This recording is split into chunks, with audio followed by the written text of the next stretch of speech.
for the trip down to Marshall and having that in-state rivalry game on Thursday evening. All right, thank you. Sorry, you got right in on that for me. We can go ahead and open it up to questions. Quinn, you can start us off. Hey, Coach. So they have an in-state product in Bailey Fisher who leads the team with 20 shots. How are you going to, go in, or is there something that you guys can do to try to prevent that? Because she's really been the sole reason why they found success this season. Yeah, we saw them this spring, and she was very dynamic and very effective. And it's always so nice to see in-state kids being so successful.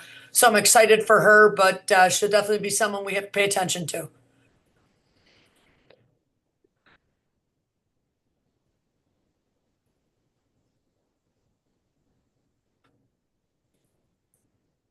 Kevin, you can go next.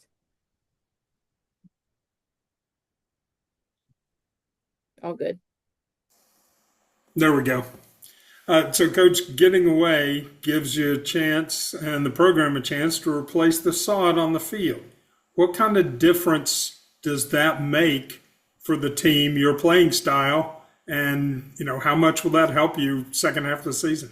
Two things made me really happy this morning. The Buffalo Bills won, and looking out my window right now and seeing that field is torn up. Unfortunately, we ran into some issues, and I'm just so excited for the men's and women's program that both of us love to possess the ball, love to move the ball, and having the ability to do that on the ground with a great playing surface is something that Dan and I are really excited for and excited to get back to what we love to do, and that is to move that ball on the turf. And I know most athletes prefer playing on real grass, on sod. How important is that to you? Was there ever any thought of, looking at an artificial surface, or it's got to be natural? Yeah, I mean, I think you're going to even see the NFL start pulling away from it because of the wear and tear on the athlete's body, and it's just too much. And so there would be it would have to be a really hard conversation if someone said we would have to turf that, and I think even Ren has said that it might even be more expensive to turf it, even though it seems that the upkeep would be less. But again, never really looked into it, and I hope I never have to in my career. Then, in terms of play on the field, able to convert some scoring chances. What did you build on? What was better that has helped you put the ball in the net a couple more times? Yeah, I think you're just seeing different players stepping up at different moments and having us have the ability to be a little bit unpredictable, but also have some players that can finish has really helped, us get on the board and get some wins. Obviously, Maddie Levy has been doing a great job for us. That's been somebody that, I feel has been really effective in the final third, and her timing of her runs, her ability to have that composure in front of the net has been huge. We know Taylor White is somebody that, being a senior captain and just got her 20th goal of her career, will speak for herself, being a big leader for us. So yeah, and then you go into the Dayton game, and you have Abby who scores two. Sid, you can go next.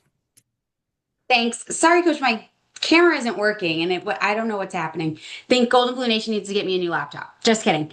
But you are 6 games into the season. What do you think are some strengths that this team has before you guys have one more game before Big 12 starts? This team is just playing for each other. The culture and how much they just want to win. I thought against Army. We felt Army was one of the most physical and hardworking teams we faced thus far, and I felt that we really matched that mentality, and that was really important. And you could see that the girls wanted to play hard for each other, but also continue to grow. So I would say that there's a growth mindset with this team that they really want to continue to get better for each other, but also continue to hold a high standard, a gold standard of excellence, and make sure that every day we're learning something about ourselves and to continue to develop and be the best version of ourselves by the next game. Thanks, Coach. Kevin, you can go ahead. We talked a little bit earlier in the season and probably over the past couple of years about defense and how, your kind of whole program really revolves around that. Has, in the games, the transition from defense when you get possession to offense, how important is that in setting your offense, maybe getting a couple of early opportunities or transition scores? Yeah, it's very important that we build.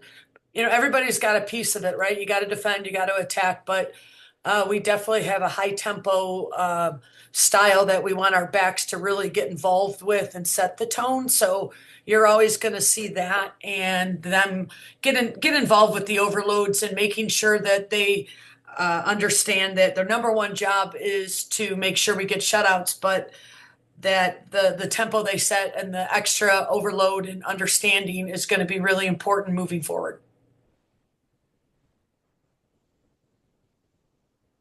All right. Any other questions for Coach this morning? Okay, we will wrap it up there. Thanks so much for joining us, everyone. Thanks, everybody. Have a good week.